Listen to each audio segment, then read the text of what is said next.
Nicolas, pare che più o meno il 50% dei runner all'anno vada incontro a un infortunio, piccolo, grande, piccolo fastidio, grosso infortunio. Tanta roba, però 50% dei runner vuol dire che o io o te soffriamo di un infortunio ogni anno. Però devo dire che la statistica di quelli che allenano è più bassa, molto più bassa per fortuna.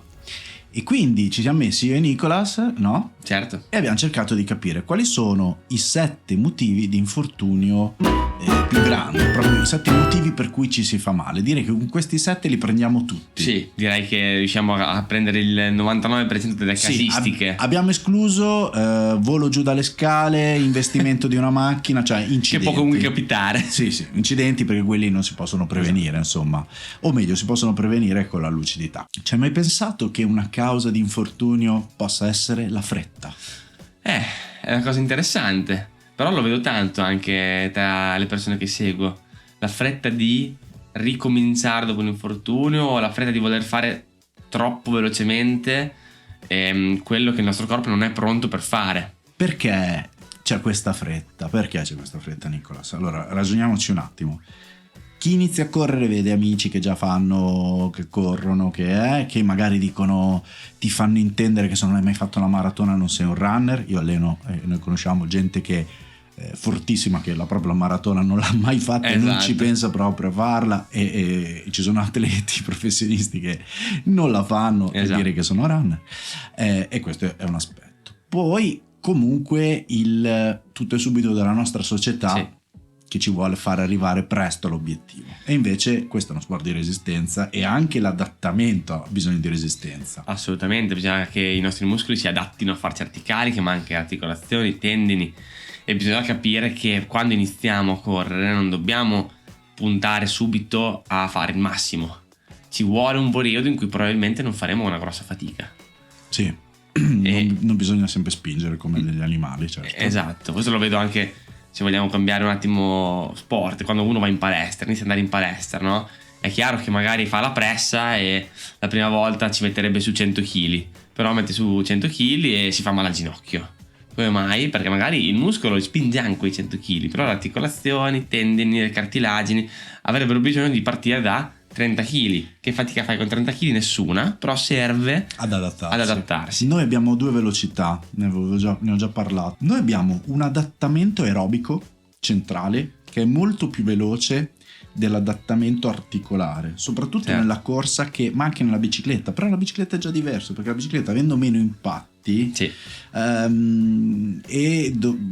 ti permette anche di starci più tempo, quindi l'adattamento è un po' più, come dire, va un po' più a braccetto, quello delle articolazioni muscolare, tendineo.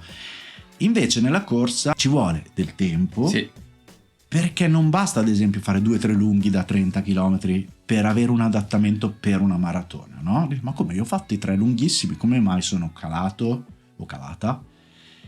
Perché sono adattamenti che necessitano del tempo. Dall'altra parte, no? Noi conosciamo ultramaratoneti, ultratrailer, che a forza di aver fatto talmente tante ore sulle gambe, talmente tante distanze, ormai il loro fisico adattato, si è capito che devono fare una 300 km, la fanno. Certo, no? certo. Chi fa il Tour de Giants non è che fa dei lunghi da 250 per fare 350 km, esatto, fa delle gare di avvicinamento sempre più lunghe, ma ormai si è superato quel limite. Esatto, però ormai è un discorso di stare sulle gambe un certo numero di ore e starci 10 o 15, probabilmente la differenza non la fa più di tanto. E a volte vedi gente improbabile che è capace di far questo, dici come mai? Cioè, ha un po' di panzetta, un po' una faccia, a parte perché sono consumati dallo sport, la fatica. Però... esatto. No, a parte questo, però il fatto è che hanno costruito un percorso con i tempi giusti. Allora, il secondo motivo di infortuni riguarda un po' di più l'alimentazione, e è restare in un regime ipocalorico. Cosa vuol dire? Cioè mangiare troppo poco rispetto a quello che è il nostro consumo energetico, che come mai è un motivo di infortunio? Perché è molto semplice e anche molto lineare. Cioè io mangio troppo poco, le mie giunture, quelle che devo adattare, come dicevamo prima, senza avere fretta, non riescono a recuperare dagli sforzi che facciamo. Quindi vado a correre e al posto di creare un adattamento positivo, se mangio troppo poco andrò a creare un consumo sempre maggiore, di conseguenza una tendine, articolazione, legamento, muscolo che soffre sempre di più. In chi corre, soprattutto chi è agli inizi, vedo due tipi di errori in questo senso: o mangio troppo poco perché devo trovare la forma, ho fretta, ci ricolleghiamo al primo punto, o mangio troppo perché siccome sto correndo brucio e quindi che me frega, mangio come mi pare, no? C'è chi dice io corro per mangiare, o per carità, fatelo, però sono tutti e due motivi che mi possono portare a farmi male. Sì, assolutamente. Diciamo, in generale nell'alimentazione sportiva c'è questa ambivalenza, no? nel volere anche trovare una forma fisica perfetta per performare, quindi perdere peso, eccetera, che in realtà contrasta un pochettino con la ricerca della performance. Quindi questo poi è anche quello che faccio in studio, fondamentalmente trovare un equilibrio nelle persone tra quello che è il consumo durante l'allenamento e le gare e quello che è l'abitudine alimentare, per arrivare a tutti gli obiettivi insieme, quindi a performare senza farsi male e avere una composizione corporea migliore possibile, che non vuol dire per forza, ne abbiamo parlato tante volte, perdere peso. No. Esatto. Quindi questo è un problema in tante persone che magari si ritrovano un po' sovrappeso e sono molto ansiosi di perdere peso, quindi cominciano a correre anche tanto e magari cominciano a mangiare poco. Assolutamente. E il problema qual è? Che in un primo periodo, in qualche settimana, questa cosa funziona. Cioè tu ti senti meglio e quindi sei portato a pensare che questa è la strada giusta. Il problema è che gli infortuni arrivano dopo un po', dopo che il corpo ha superato la sua capacità di resistere, diciamo, a questo tipo di stress, di fattore stressante. Come dici sempre tu, perché ci sta magari perdere peso, soprattutto nella fase specifica in cui vado, e soprattutto grazie al fatto che consumo, no? Sì, esatto, non perché mangio poco. Però l'importante, perché ce l'hai detto dicendo che è importante il recupero, è soprattutto il pasto subito dopo gli allenamenti o le gare, insomma. Sì, diciamo che se dobbiamo scegliere un pasto più importante in una giornata è sicuramente quello dopo l'allenamento, perché è quello che ci porta a recuperare i nostri muscoli, ma anche articolazioni, tendini, eccetera, eccetera, assorbono meglio quello che noi gli diamo. Di conseguenza, se devo scegliere un pasto importante da consumare, quello dopo l'allenamento. In cui non fare riduzioni di cibo. Poi ricordiamo che nella prima ora proprio non dico che si può mangiare di tutto. No, però insomma, un po' più liberi, esatto. L'abbiamo un po' accennato. Sì. La fretta, però sono anche le gare, troppe gare. O troppo in fretta. Alla fine. Sì, e quanti ne conosciamo che fanno gare tutte le domeniche? Mi alleno facendo la gara, no? Tutte le domeniche mi alleno facendo una gara specifica tutta e tra settimana posso anche non fare niente. Mi diceva un runner che alleno l'altro giorno che seguiamo entrambi, ma gli anziani, chiamiamoli così, che poi solo una decina d'anni più di me, quindi non sono anziani. Gli anziani sportivamente parlando dicono: ma noi adesso ormai ci alleniamo con le gare e facciamo poca roba durante la settimana, e sta gente non si fa male. Ma non si fa male perché ci sono una categoria ristretta di atleti che non si fa mai male, che è proprio fisicamente. Però questo non funziona così, il metodo scientifico e la scienza. Esatto. Perché andiamo a prendere quelli di loro che in realtà si sono fatti male così, hanno smesso di correre o sono ai box, perché poi c'è quello, cioè perché la nostra testa è portata a vedere il cugino, faccio la battuta, ma il cugino e l'amico, che la cosa, diciamo, che non è sostenuta dalla scienza funziona, no? Cioè può capitare che qualcuno faccia male e non si faccia mai male, ma il problema è quel 50% di cui parlavamo all'inizio. Certo. E poi bisogna anche vedere quante esperienze hanno queste persone, quanto adattamento hanno fatto nella loro vita, magari 40 anni che corrono, ma poi quanto ci tirano le gare. Esatto. Allora qual è il punto? Noi corriamo per divertimento, quindi ci sta anche fare più gare ovviamente di un professionista. Certo. Allo stesso tempo dobbiamo sapere che un po' di gare ci aiutano per arrivare in condizioni, quindi è vero, la gara è molto allenante, ma troppe gare mi consumano, c'è catabolismo muscolare, non c'è un recupero psicofisico. Poi ripeto, che cosa intendiamo per gara? La tapasciata, come chiamano alcuni, la non competitiva, come si dice qui da noi, senza pettorale, che vai a tirarci un po' di più, è un discorso. Certo. E poi dopo invece faccio 4 mezze maratone al mese, è un altro. 4 mezze maratone, magari corsa al massimo delle tue capacità. Devi considerare che quando corri una corsa al massimo delle tue capacità, quindi arrivando allo stremo delle tue forze, hai un tempo di recupero molto più lungo rispetto a fare la stessa distanza ma in allenamento. Ah, non c'è paragone. Perché se io faccio 20 km, 21 km in allenamento, quindi a un ritmo blando, o comunque al mio ritmo, diciamo, di comfort, e recupero in, diciamo, un range, un 24 ore, se faccio una mezza maratona al massimo delle mie capacità, recupero in 4 giorni. Sono cose diverse. Poi sì, 4 giorni è il periodo minimo in cui secondo me iniziano a sentire più grossi affaticamenti nella ripartenza. Però prendiamo una maratona, guardate che in realtà il tempo di recupero di una maratona è 20 giorni. Più o meno è la metà dei chilometri che corri tirati per una persona mediamente buona allenata. Cosa vuol dire? Che devo iniziare a correre dopo 20 giorni? No, però che in quei 20 giorni sarebbe meglio non spingere. Ma come? Ho fatto una gara una settimana dopo e ho fatto il personale? Sì, perché sei ben allenato, hai sfruttato, però a livello psicofisico non l'hai recuperato completamente. Esatto. Non è un caso, anche se non è da fare a casa, però in qualche caso funzioni, che se fate una maratona magari non tiratissima e dopo 3 settimane andate a fare la maratona obiettivo, ripeto, non è una strategia da seguire, però a volte, e io l'ho provato con alcuni, ha funzionato, la seconda maratona va molto bene perché ho recuperato completamente la prima, che guarda caso è la distanza media con cui si fa l'ultimo lunghissimo. Ah sì, 3 settimane alla fine più o meno. Si può fare anche 2 settimane prima, ma non è lungo come una maratona, certo. Ovviamente, quindi i tempi di recupero si accorciano. E il recupero non ve ne accorgete solo dal male dei muscoli. Cioè non è che i muscoli vi fanno male per 20 giorni dopo una maratona, però magari se siete dei nerd della tecnologia, guardate quanto è il vostro battito la notte dopo una maratona, vedete che per un po' di tempo è più alto. Sì.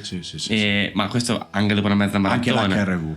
Anche l'HRV, che in questo caso si abbassa, cioè sì, esatto, è più basso e il tempo si rialza. E il tempo si rialza. Più è alto, più recuperate. Perché fondamentalmente questi sono tutti indici del fatto che il nostro corpo è in una fase di recupero. L'abbiamo introdotto, no? Il discorso del recupero fino adesso, però lo vogliamo sottolineare, quindi lo prendiamo come motivo a parte. Allora, ho deciso, e l'ho già detto in un altro video, che da oggi dirò che il recupero è il 60% dell'allenamento, esatto. Non è solo il 50%, perché nella fase di recupero io vado a sfruttare gli stimoli che ho dato nell'allenamento, perché il recupero può essere anche attivo, può essere una corsa leggera, perché il recupero non vuol dire solo riposare dall'allenamento, ma vuol dire riposare bene, quindi dormire, mangiare bene, ritorniamo al punto 2, rilassarsi, non essere stressati, quindi recuperare anche dall'ansia e dallo stress, non solo ovviamente dalla corsa, anche quello lavorativo. Quindi il mancato recupero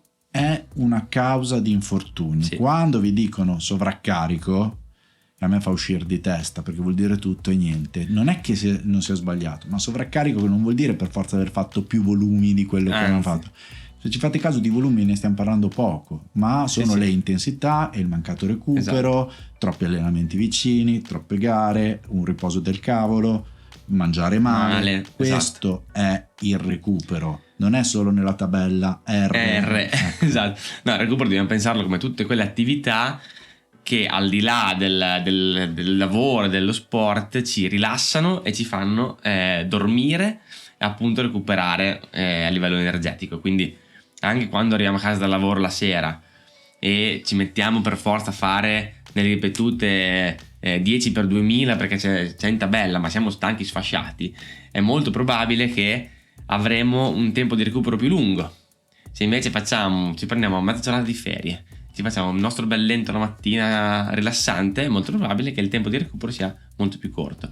Questo per dire che il recupero non dipende solo da quanto abbiamo corso, ma dipende dalla nostra giornata in generale, da tutto quello che ruota attorno alla nostra vita, e prende in considerazione anche il fatto di rilassarsi, quindi trovare delle attività da fare in certi momenti della giornata che ci abbassino il livello di attivazione, anche non necessariamente dormendo. E in generale, quindi, dobbiamo proprio ragionare sempre su di noi come una persona completa. Ma visto che siamo arrivati già avanti nella puntata e sono rimasti quelli più interessati, noi adesso vi diciamo che avete sempre il codice sconto corso e mangiato del 30% per tutti i corsi che io e Nicola teniamo, videocorsi dell'Accademia del Run e della Nutrizione Sportiva.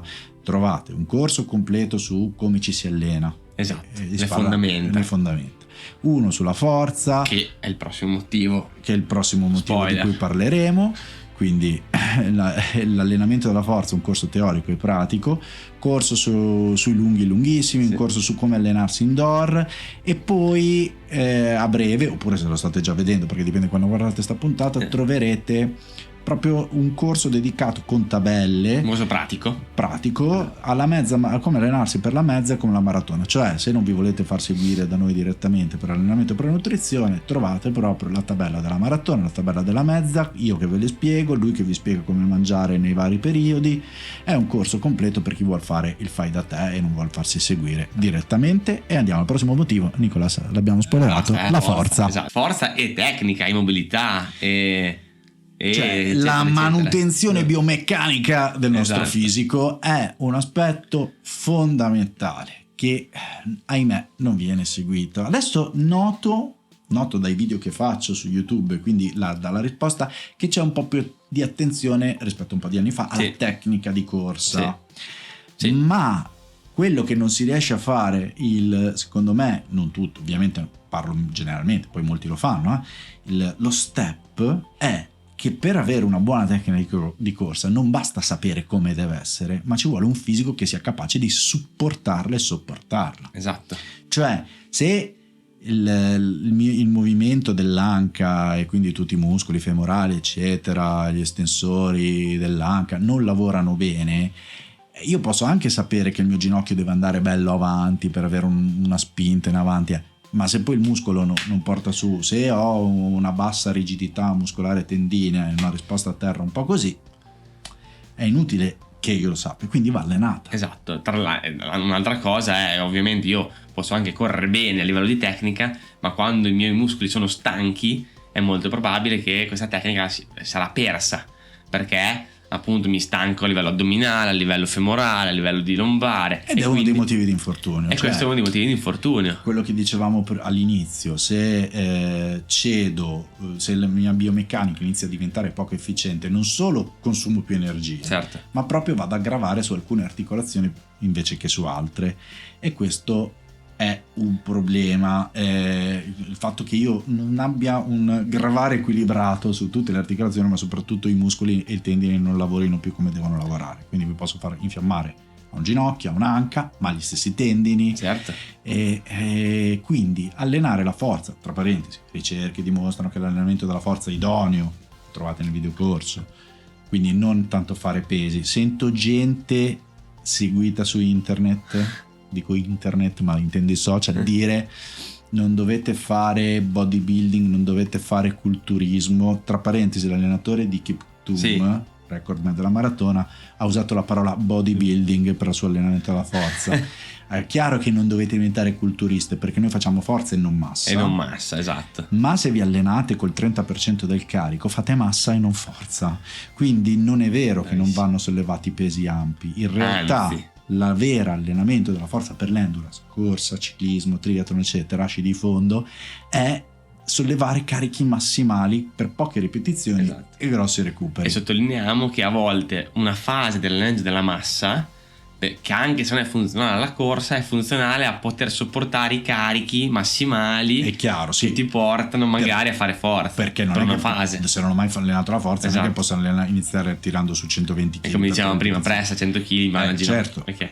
Ma infatti l'idoneo è iniziare a fare dei lavori a carico naturale, esatto, senza pesi, per imparare i gesti, per adattare il mio fisico. Ma andando in là, la forza massimale è fondamentale, e ci sono fiori di ricerche che lo dimostrano, insieme alla forza esplosiva, che si allena con lavori pliometrici da campo, balzi, balzelli, salti in basso, eccetera eccetera eccetera.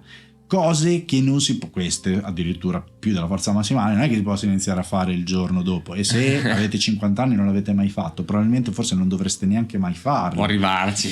Si possono fare tipo ibridi, nel senso lo squat esplosivo, cioè scendo giù piano e salgo su veloce, perché dà una certa, non è proprio pliometria questa, però dà una certa, piccoli balzelli, questo sì, per fare lavorare un po' il piede.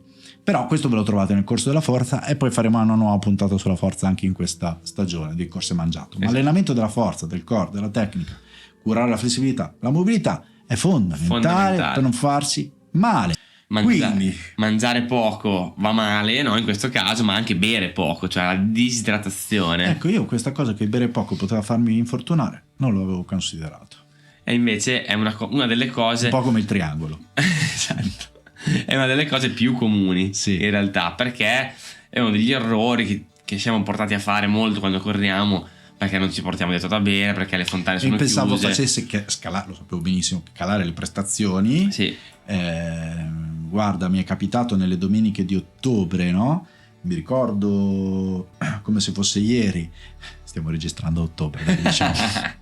Come se fosse ieri, che alla maratona di Parma 32 diversi runner, che non tutti, diversi runner che allenano non hanno avuto la prestazione che si aspettavano. Un po' il percorso, con inizio salita e ritorno in discesa, un po' alcune zone mi hanno detto, io non l'ho mai fatta, con sassi, il percorso non era proprio impegnativo, quindi a livello muscolare, insomma, quindi uno magari ha in testa un ritmo e non lo adatta a quello che deve fare, ma poi era un caldo terribile, un caldo anomalo per essere ottobre, e mi è uscito, ho letto un post di una persona ultra competente come Orlando Pizzolato che diceva la stessa cosa proprio sulla domenica, non nominava la gara, magari erano in gare diverse, però diceva questo caldo anomalo di ottobre ci ha ucciso. Sì. Che poi magari bevo anche tanto, ma comunque il caldo mi fa... Sì, dopo è anche un discorso di adattamento, noi in ottobre non siamo abituati a fare questo tipo di caldo. Per quanto ci siamo allenati tutta l'estate quel caldo ma è diverso. Però la gara è diversa. La gara è diversa.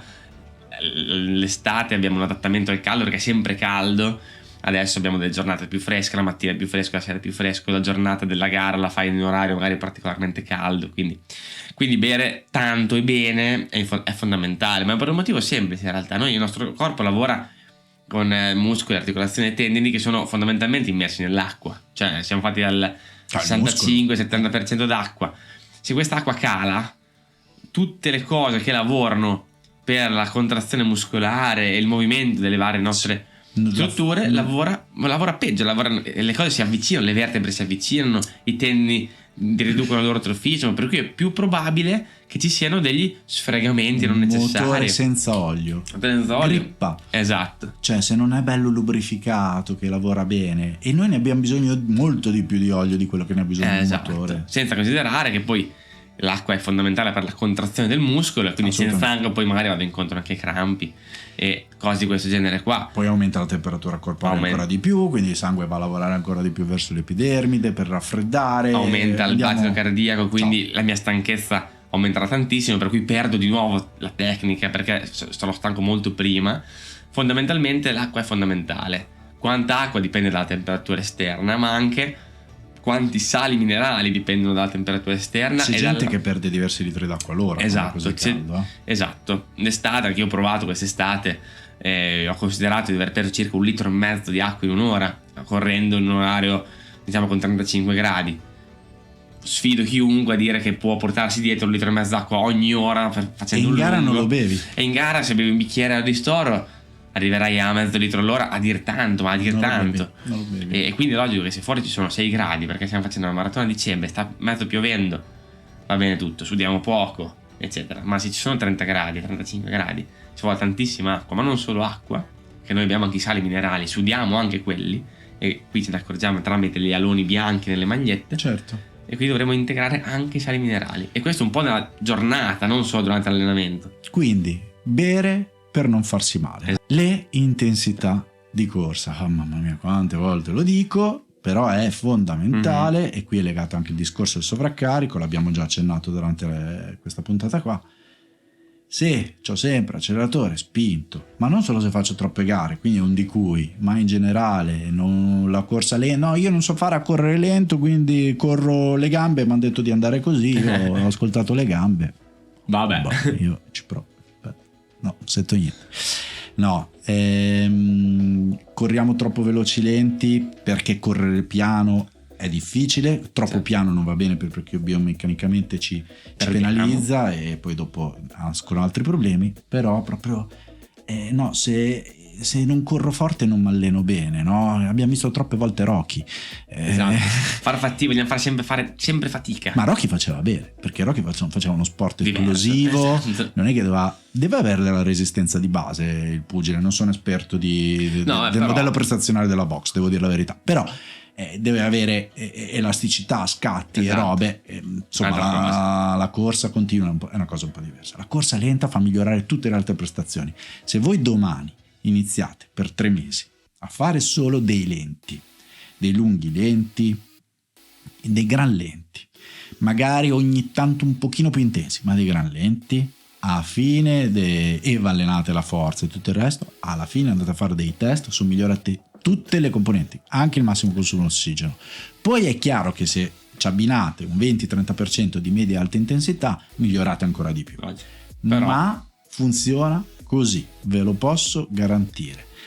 Magari qualche allungo alla fine per richiamare le fibre veloci, per non perdere elasticità, eccetera, però funziona. Se invece fate il contrario, cioè tutte le volte che esco faccio ripetute, meno, esatto, oppure non faccio i lenti quando devono essere lenti, se non vi fate male è solo una gran fortuna. sì, perché dopo questo va a richiamare quello che dicevamo prima, facciamo troppa intensità e questo implica che ci vuole troppo tempo di recupero che non abbiamo o che non ci diamo o che non sappiamo ascoltare quello che il nostro corpo ci dice. Di conseguenza andiamo poi in una spirale negativa che ci porterà al famoso sovraccarico, che ci porterà a infortunarci. Assolutamente, e non miglioro come potrei migliorare. Quindi abbiamo visto i 7 motivi per cui ci si fa male. se volete non farvi male o ridurre il minimo il rischio di infortuni, dovete mangiare, bere, Riposare, non avere fretta, riposare, non avere fretta, le giuste intensità, esatto, allenare la forza, il core, fare la manutenzione, perché poi essere forti ma non avere flessibilità e mobilità vuol dire non sfruttare la forza che si ha e comunque andare incontro ad infortuni. e programmare un numero congruo di gare senza avere la foga di farle tutte le domeniche. Noi ve l'abbiamo detto, poi fate voi. Esatto. Alla prossima puntata.